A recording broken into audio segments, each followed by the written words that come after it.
I grew up around Yardley in Birmingham. I had quite a good upbringing until my mum got diagnosed with manic psychosis, depression. My mum got institutionalised. My dad moved away. By that point I was living with my older sister. I was just kind of left to do whatever I wanted. I didn't really go to school. I was only about 12, 13, so I was easily influenced by older lads. By this stage I was getting trained to start shoplifting. Sometimes I could come home with £4 a week after selling it all, and that's how it escalated. It started just as an escapism sort of thing, to escape what was going on in my family life. It became an addiction, it became a very bad addiction. I had a lot of problem with men, a lot older than me as well. I was a bit mentally unstable with having no parents, living a life of crime. So I suppose I was looking for that sort of love.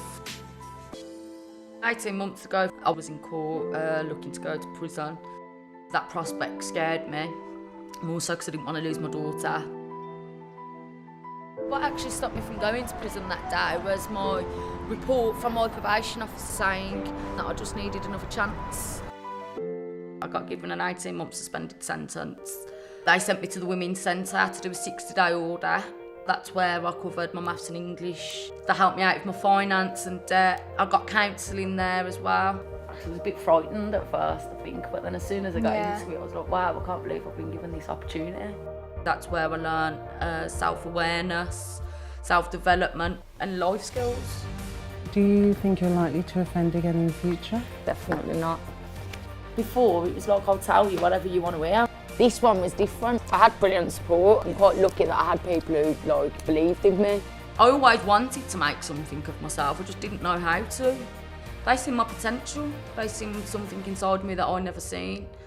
I'm now starting my degree. It feels brilliant because I never thought 10 years ago that I would be here where I am now. I thought that I would have spent a life of crime. Now that I know that I'm making a career for myself, so that feeling's, it's exhilarating.